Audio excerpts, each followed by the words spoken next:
Saudara-saudara, orang-orang yang beruntung di akhirat, kamu mau tahu orang-orang yang berbahagia di akhirat bukan orang-orang yang hanya datang sekedar bawa pahala sholat, bawa pahala puasa, bawa pahala zakat, bawa pahala jihad, bukan.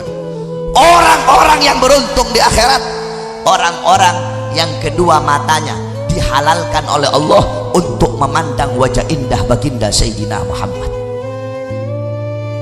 Orang-orang yang beruntung di akhirat orang-orang yang hidungnya dihalalkan oleh Allah untuk mencium wanginya jasad baginda Nabi besar Muhammad. Nah, nanti di akhirat, kelak di akhirat, saya dan kalian kita nggak bakal bisa berjumpa dengan Nabi, nggak bakal bisa memandang wajahnya Nabi, nggak bakal bisa mencium jasadnya Nabi kalau di dunia kita jauh dari pewaris Nabi Muhammad. Siapa? Ulama. Jadi kadar kedekatan kalian dengan Nabi di akhirat itu menurut kadar kedekatan kalian di dunia dari majelis-majelis seperti ini, dari para ulama. Kalau di dunia kamu dekat dengan ulama, dekat dengan habaib, duduk di majelisnya ulama, sering duduk di majelis ilmu, tidak diragukan lagi di akhirat kamu akan dekat dengan Nabi Muhammad. Tetapi kalau di dunia kamu jauh dari ulama, jauh dari habaib, jauh dari kiai, jauh dari majelis ilmu, jauh dari majelis zikir, apalagi sampai kamu benci kepada ulama, benci kepada majelis ilmu, tidak diragukan lagi di akhirat kamu akan menjadi hamba yang paling jauh dengan baginda Nabi besar Muhammad. Kenapa? Karena majelis seperti ini, inilah warisan Nabi Muhammad. Kalian jangan anggap remeh majelis seperti ini.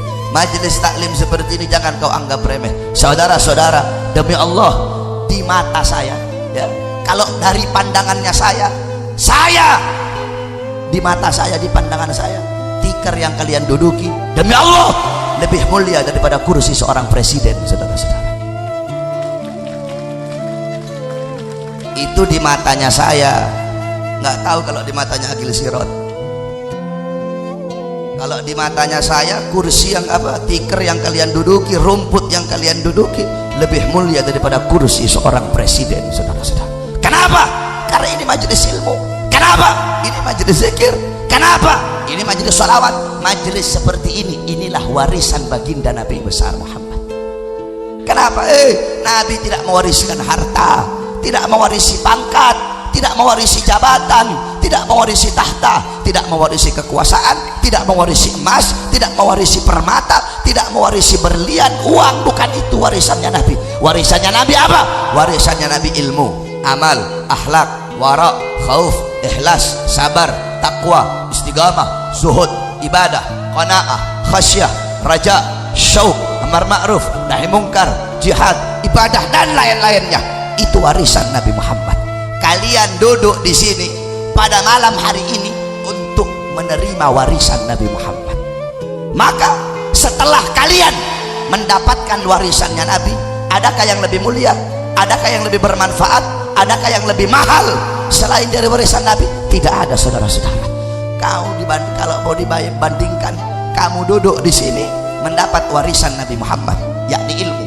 Di luar sana kamu dapat warisan 1 triliun. Demi Allah, duduk di sini mendapatkan warisannya Nabi lebih bermanfaat, lebih mahal, lebih berharga, lebih baik, lebih utama bagimu di dunia dan akhirat daripada warisan 1 triliun harta yang hanya akan menyusahkan kehidupanmu di dunia dan di akhirat kelak. Oleh karena itu, saudara-saudaraku, jangan pernah engkau jauh dari majelis ilmu, jangan pernah engkau jauh dari ulama, jangan pernah engkau jauh dari orang-orang soleh.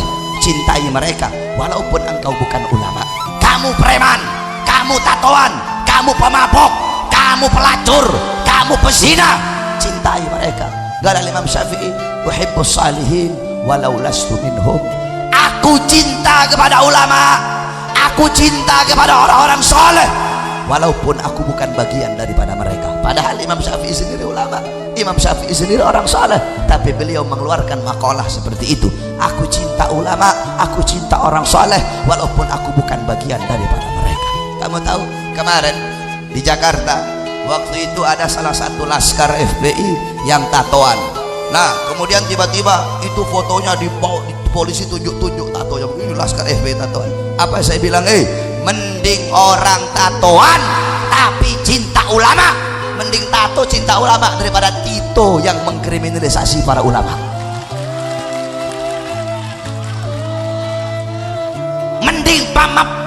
Mending mantan preman, mending mantan pemabuk, mantan narkoba, mantan penjahat. Ini orang kalau datang ke Jakarta lihat masuk ke pondok pesantren saya kaget kalian kira penjara.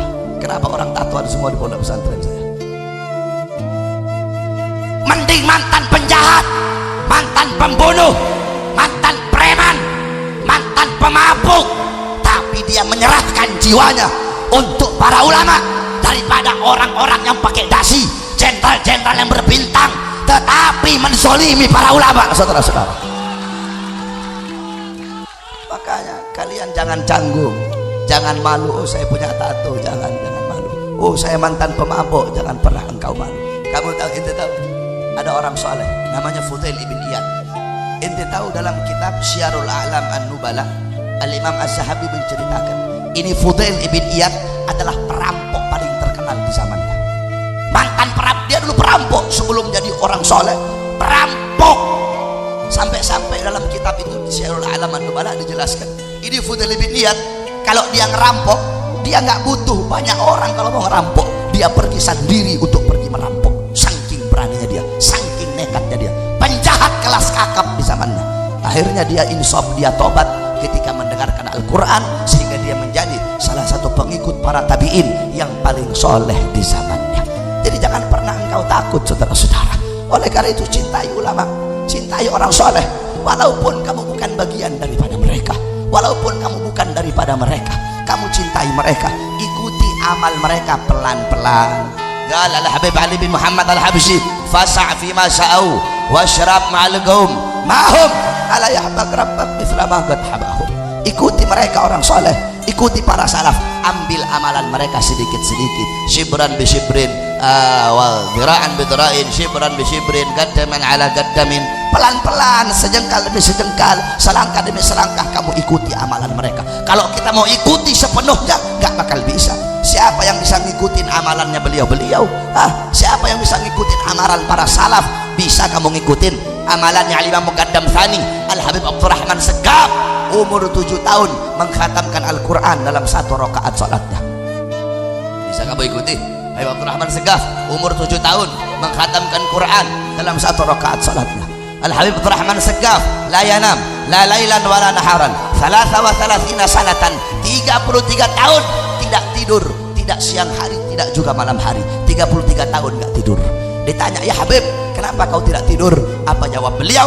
Bagaimana saya bisa tidur? Melihat ke kanan sorga, melihat ke kiri neraka, dalam riwayat melihat ke atas arasnya Allah subhanahu wa ta'ala.